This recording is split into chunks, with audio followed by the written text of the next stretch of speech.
Hello, मैं हर्षित गुप्ता और आप देख रहे हैं आपका अपना यूट्यूब चैनल हर्षित फिजिक्स। गॉस थ्योरम वाले चैप्टर की हम बात कर रहे थे और पिछले लेक्चर में हमने बात करी थी एरिया वेक्टर की, है ना। एरिया वेक्टर की थोड़ा सा इंट्रोडक्शन दिया था। उसके आगे हम बात करते हैं, हमारा अगला टॉपिक है सॉलिड एंगल। सॉलिड एंगल, ठीक है। तो अच्छा, एंगल के बारे में तो सबको पता ही होगा ना, एंगल क्या होता है भाई। जैसे कोई एक सर्किल है और कोई सर्किल का कोई एक आर्क सेंटर पर एंगल बनाता है ना। कोई एक लाइन ले लो, कोई एक लाइन, और उस लाइन के दोनों पॉइंट्स, दोनों एंड पॉइंट्स को अगर हम किसी पॉइंट पर मिला दें तो ये लाइन किसी पॉइंट पर क्या बनाती है, एक एंगल बनाती है ना। ठीक है, अच्छा है। अब अगर ये लाइन कोई लाइन किसी पॉइंट पर क्या बनाती है, एक एंगल बनाती है ना। बिल्कुल ऐसे ही अगर कोई सरफेस ले लें हम, ठीक है, क्या ले लें, सरफेस। अगर हम क्या ले लें, कोई सरफेस ले लें, तो ये लाइन की बजाय अगर कोई एक सरफेस आ जाए तो वो सरफेस किसी पॉइंट पर जो एंगल बनाता है उसको एंगल नहीं, सॉलिड एंगल बोलते हैं। ठीक है, जैसे कोई लाइन किसी पॉइंट पर क्या बनाती है, एक एंगल बनाती है, ऐसे ही अगर लाइन की बजाय हम यहाँ पर कोई एक सरफेस रख दें, ठीक है, तो सरफेस किसी पॉइंट पर क्या बनाता है, एक सॉलिड एंगल बनाता है। ठीक है, एक्चुअली एंगल का 3D फॉर्म क्या है, सॉलिड एंगल, है ना। एंगल हमारा 2D में होता है और सॉलिड एंगल हमारा 3D में होता है। जैसे एक सर्किल ले लो, एक सर्किल का आर्क सेंटर पर क्या बनाता है, एंगल बनाता है। ऐसे अगर मैं एक स्फेयर ले लें, एक स्फेयर गोला, एक स्फेयर ले लें, तो एक स्फेयर का जो एरिया होता है वो सेंटर पर क्या बनाता है, सॉलिड एंगल बनाता है। ठीक है, तो किसी सरफेस से किसी पॉइंट पर बनने वाला जो एंगल है उसी को हम सॉलिड एंगल बोलते हैं। The angle subtended bye a surface at a point is called solid angle. ठीक है, अब जरा एक चीज़ और समझते हैं भाई, इस एंगल को हम निकालते कैसे। जरा ये एक लाइन है, ये लाइन है, इस लाइन से इस पॉइंट पर एक एंगल बन रहा है, उसको हम कैसे निकालेंगे। तो हम एक काम कर सकते हैं, इस पॉइंट को सेंटर मान के एक हम सर्किल अगर ड्रॉ कर लें, ये हमने एक सर्किल बना लिया। इस पॉइंट को अगर हम सेंटर मान के एक हम सर्किल बनाएं तो एक ऐसे काफ़ी बड़ा एक सर्किल बन जाएगा, है ना। ऐसे कुछ बनेगा सर्किल, ये इस तरह से बनेगा, ये इतनी डिस्टेंस है, ये ऐसे सर्किल कुछ इस तरह का बन जाएगा। ठीक है, अब देखो हम क्या करें, इसको पीछे बढ़ा दें और इसको अगर पीछे बढ़ा दें तो ये समझो कि यहाँ पर अगर कोई एक लाइट का सोर्स रख दें तो लाइट का सोर्स क्या करेगा, इस लाइन का यहाँ पर एक प्रोजेक्शन बनाएगा, है ना, छाया, एक प्रोजेक्शन बनाएगा। तो ये जो आर्क बनेगा, इस आर्क से हम क्या करेंगे, इस आर्क की लेंथ को देख लेंगे और यहाँ से यहाँ तक डिस्टेंस को देख लेंगे। भाई यही तो एंगल होगा। ठीक है, अगर हमें इस एंगल को निकालना है तो हम क्या करें, एक सर्किल बनाना पड़ेगा ना, उसके चारों तरफ एक सर्किल बना लें और क्या करें, इस पॉइंट पर एक हम लाइट सोर्स को रखा हुआ मान लें, तो इस लाइट सोर्स के द्वारा इस सर्किल पर जो प्रोजेक्शन होगा वो प्रोजेक्शन ये जो होगा ये आर्क होगा, और इस आर्क की लेंथ लिख दो और इस आर्क से इस पॉइंट की जो डिस्टेंस है ये, इसको अगर हम आर मान लें तो हम लोगों ने खूब पढ़ा है ये एंगल निकालने के लिए। एंगल इज इक्वल टू, एक फार्मूला सुना है, आर्क अपॉन रेडियस, है ना। तो ये थीटा जो आ जाता है वो आ जाता है आर्क मतलब ये एल और रेडियस मतलब आर, है ना। इस तरह से हम लोग एंगल निकाल लेते हैं। भाई कोई लाइन किसी पॉइंट पर क्या बनाती है, एंगल बनाती है। ठीक है, ऐसे कोई सरफेस किसी पॉइंट पर एंगल नहीं, सॉलिड एंगल बनाता है।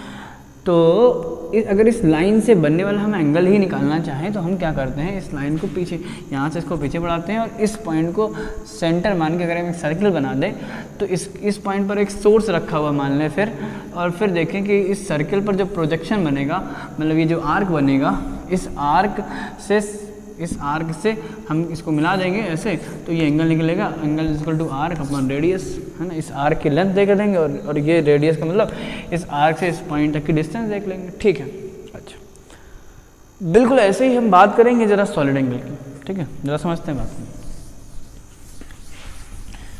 अब सॉलिड एंगल के लिए जैसे मान लेते हैं कि ये कोई सरफेस है हमारी, वहाँ पर लाइन लिया था हमने और हमने यहाँ क्या ले ली, एक सरफेस ले ली, ये हमारी क्या, एक सरफेस। ठीक है। अच्छा, ये मान लेते हैं कोई हमारा एक पॉइंट है, ठीक है। अब इस पॉइंट पर ये वाली इस सरफेस में ये एक हमने कोई मान लिया, वो ले लिया रेक्टेंगल, ठीक है। और इस पे ये एक एंगल बनाएगा, ये वाली लाइन एक एंगल बनाएगी, ये एंगल बनाएगी, ये वाली लाइन भी एक एंगल बनाएगी, ये वाली लाइन जो है वो ये एंगल बनाएगी, ये वाली लाइन जो है वो ये एंगल बनाएगी, और ये वाली लाइन जो है वो ये एंगल बनाएगी, और ये वाली लाइन जो है वो ये एंगल बनाएगी, ठीक है। जरा समझो 3D डायग्राम में ये वाली लाइन ये वाला एंगल बनाएगी, ये वाला एंगल, ठीक है। और ये वाली लाइन ये वाला एंगल बनाएगी, ये वाली लाइन ये वाला एंगल बनाएगी, और ये वाली लाइन ये वाला एंगल बनाएगी। अब इन चारों एंगल को अगर जोड़ दिया जाए तो ये एक प्लेन से एंगल बन रहा है ना, एक तरह से। तो ये सभी एंगल का जो सम होगा वही एक्चुअली में सॉलिड एंगल होगा लगभग, ठीक है। तो ये होता है पूरा एंगल सॉलिड एंगल, ठीक है। तो मतलब ये कि एक ये लाइन जो एंगल बनाएगी, ये लाइन बना रही है एंगल, एक ये लाइन एंगल बनाएगी, एक लाइन एक ये लाइन, और इन्हीं सभी लाइन को अगर हम जिससे जो एंगल बन रहा है उस सबको अगर हम ऐड कर दें तो वो हमारा किसके इक्वल होता है, सॉलिड एंगल के इक्वल होता है, ठीक है। तो ये जो हमारा पूरा यहाँ से एंगल बनेगा इसको हम सॉलिड एंगल बोलते हैं, और इसको ओमेगा से रिप्रेजेंट करते हैं, ठीक है। इसको किससे रिप्रेजेंट करते हैं, ओमेगा से, ठीक। और उसको किससे करते हैं, थीटा से। तो ये सॉलिड एंगल निकाले कैसे, जैसे एंगल निकाला था, क्या किया था, ये किया था कि इस पॉइंट पे एक मान लो लाइट सोर्स रखा हुआ है, ठीक है, और इससे लाइट रे निकल रही है ऐसे, और इस पॉइंट को सेंटर मान के एक हम ड्रॉ कर लें स्फेयर, गोला। पहले क्या किया था, सर्किल, अब क्या कर रहे हैं, स्फेयर। भाई पहले वाला डायग्राम को ध्यान से देखो तो ये एक लाइन थी और इस लाइंस को हमने इससे मिला दिया था, तो ये हमारा एंगल बन रहा था थीटा, ठीक है। और हमने क्या किया था, इसको सेंटर मान के एक सर्किल ड्रॉ कर लिया था, ये ऐसे ऐसे मान लो एक सर्किल ड्रॉ कर लिया था। और ये सर्किल ड्रॉ करने के बाद हमने कहा था कि मान लो इस पॉइंट पर एक लाइट सोर्स रखा हुआ है, और इस लाइट सोर्स से पीछे की तरफ इसको बनाओगे तो इस सर्किल पर जो प्रोजेक्शन होगा, मतलब ये जो आर्क बनेगा, इस आर्क की लेंथ और अपॉन यहाँ से यहाँ तक की डिस्टेंस मतलब आर, तो हमने एल अपॉन आर कर दिया था। तो क्या निकल आया था, ये एंगल निकल आया था, इस लाइन से इस पॉइंट पर बनने वाला एंगल निकल आया था। बिल्कुल यही यहाँ करने जा रहा है, ये वो था 2D और ये है 3D। यहाँ पर क्या है कि ये जो सरफेस है, अब इस सरफेस है तो हम यहाँ एक गोला बनाएंगे ना, एक स्फीयर बनाएंगे, तो इसको सेंटर मान के हमने क्या किया, यहाँ एक स्फीयर बना दिया ऐसे, ठीक है। ये क्या बना, एक स्फीयर, और ये स्फीयर बना। इसके बाद फिर यही यहाँ पर एक लाइट सोर्स को मान लो, और इससे अगर लाइट ऐसे जाएंगी तो इसका जो पीछे प्रोजेक्शन जाएगा वो एक लाइन नहीं, वो एक सरफेस बनाएगा। तो ये एक्चुअली कोई सरफेस होगा। तो इस स्फीयर का जो सरफेस है, ये इस पर जो एंगल बनाएगा उस एंगल को हम सॉलिड एंगल बोलेंगे, ठीक है। और ये एंगल हमारा ओमेगा होगा। तो इसका मतलब ये कि किसी स्फीयर का कोई एक पार्ट ले लो, और वो स्फीयर का एक पार्ट सेंटर पर जो एंगल सबटेंड करेगा वो होगा एक्चुअली में सॉलिड एंगल, ठीक है। और इस एरिया को हम मान लें कि ये एरिया मान लो डेल्टा ए है, और यहाँ से यहाँ तक की जो डिस्टेंस है वो आर है। तो सॉलिड एंगल का जैसे वहाँ फार्मूला आया था, बिल्कुल ऐसे सॉलिड एंगल ओमेगा का जो फार्मूला आएगा वो आएगा, एरिया लिखो और अपॉन, ये एरिया लिखो और अपॉन रेडियस, मतलब ये लिखो स्फीयर की रेडियस। लेकिन एक चीज़ और है भाई, जैसा एंगल होता है बिल्कुल वैसे सॉलिड एंगल है ना, बस एंगल 2D में है और सॉलिड एंगल 3D में। एंगल की अगर डायमेंशन की बात करो तो लेंथ की डायमेंशन L हो जाती है, और ये भी लेंथ है, इसकी डायमेंशन L हो जाएगी, दोनों कट जाएंगे, तो मतलब एंगल डायमेंशन लेस क्वांटिटी होता है, इसमें कोई डायमेंशन नहीं होती। बिल्कुल ऐसे यहाँ पर भी सॉलिड एंगल की डायमेंशन नहीं होनी चाहिए, ठीक है। तो यहाँ पर भी अगर ये a लिखा हुआ है तो ये इसकी L2 हो जाएगी, तो यहाँ पर रेडियस की बजाय रेडियस का स्क्वायर कर दिया था, जिससे इसकी भी कोई डायमेंशन ना रहे, मतलब इसकी प्रॉपर्टीज एंगल से मिलती रहे, जैसे एंगल होता है ऐसे सॉलिड एंगल होता है, बस वो 2D में होता है या 3D में होता है, ठीक है। तो ये हो जाएगा फॉर्मूला, ये सिंपल सा फॉर्मूला आ जाएगा सॉलिड एंगल का, क्या, एरिया अपॉन रेडियस का स्क्वायर।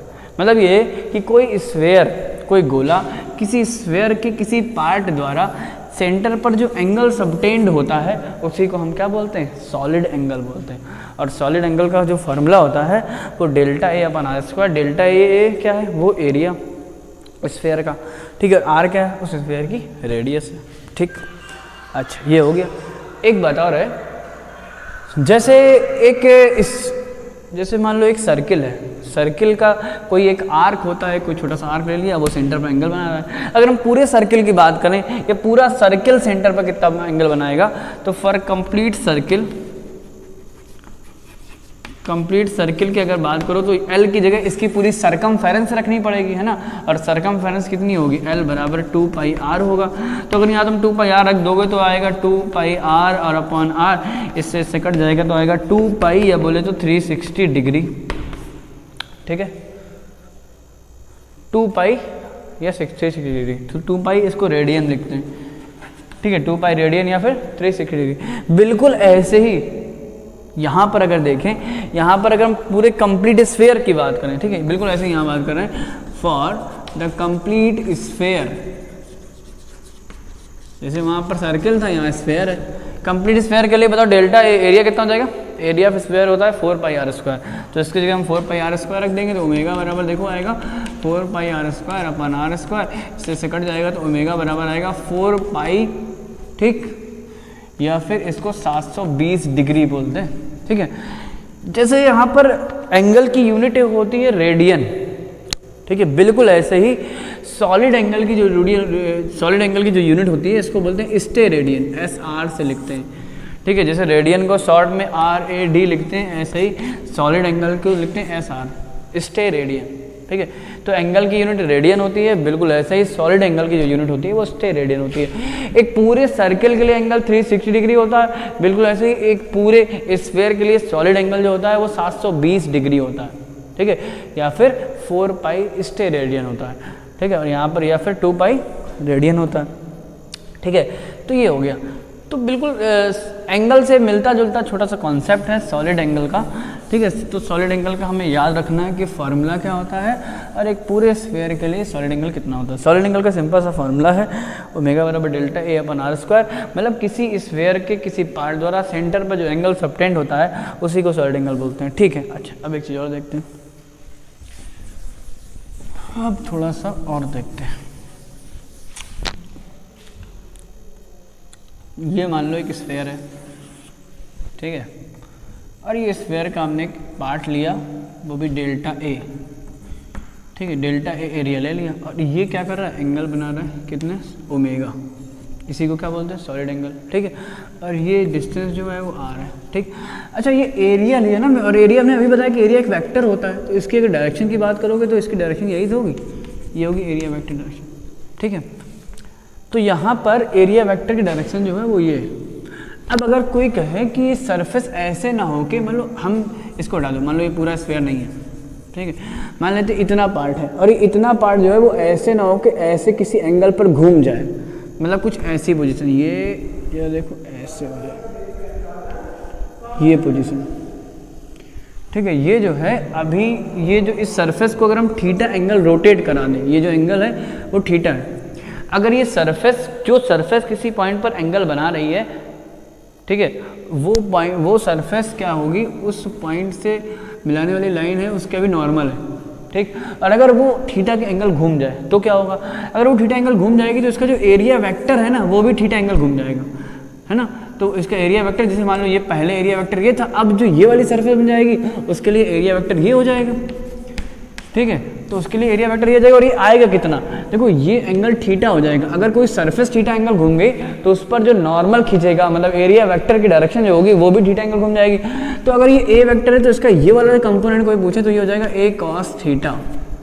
ठीक है, तो एक्चुअली यहाँ हम क्या रखते हैं, ये हम रखते हैं एरिया वेक्टर रखते हैं, यहाँ पर ये जो होता है ये एरिया वेक्टर रखा जाता है। तो इसका मतलब ये कि अब यहाँ पर एरिया वेक्टर की जगह अब यहाँ रखना, अब अगर ये वाला सरफेस लिया जाए तो इस वाले सरफेस के लिए हमें a की जगह a cos थीटा रखना पड़ेगा। ठीक है, तो ये हम बात लिख देते हैं, if the surface is rotated eight an angle theta. ठीक है, अगर सरफेस थीटा एंगल पर रोटेट कर दें तो a की जगह हम लोग को रखना पड़ता है a cos थीटा। तो यहाँ फिर ओमेगा का जो फार्मूला आ जाता है वो आ जाता है delta A cos theta upon r square. ठीक है, ये आ गया। यहाँ पर थीटा है क्या, थीटा एंगल है, किसके बीच का एंगल है, किसके बीच का एंगल है, ये ध्यान रखना कि ये जो हमने सरफेस लिया है ना, ठीक है, उस सरफेस का ये जो एरिया वेक्टर है और उस पॉइंट से उसके सेंटर को मिलाने वाली जो लाइन है उसके बीच का एंगल है। ठीक है, मतलब पहले वो एरिया कैसा था, पहले वो एरिया उस सरफेस से, उस पॉइंट से उस लाइन को मिलाने वाली लाइन, मतलब उस सरफेस के उस पॉइंट से सेंटर को मिलाने वाली लाइन के नॉर्मल था पहले, और अब क्या हो गया, ये नॉर्मल से कुछ एंगल घूम गया है, तो जितना एंगल ये घूम गया है वो एंगल यहाँ पर थीटा। ठीक है, तो ये एक जनरल फॉर्मूला, अगर नहीं घूमा है तो से थीटा 0 हो जाएगा भाई, अगर सरफेस ऐसा ही रहेगा तो थीटा 0 हो जाएगा, cos 0 1 हो जाएगा। ठीक है, तो ये हमारा एक जनरल फार्मूला आ गया ओमेगा का। ठीक है, तो अगर यहाँ चाहे तो डेल्टा ए लिखा है तो चाहे तो यहाँ डेल्टा ओमेगा लगा दूँ। ठीक है, पूरे सरफेस के लिए तो 4 पाई हो जाएगा। ठीक है, तो ये था सॉलिड एंगल का एक छोटा सा कॉन्सेप्ट। ठीक है, थैंक यू।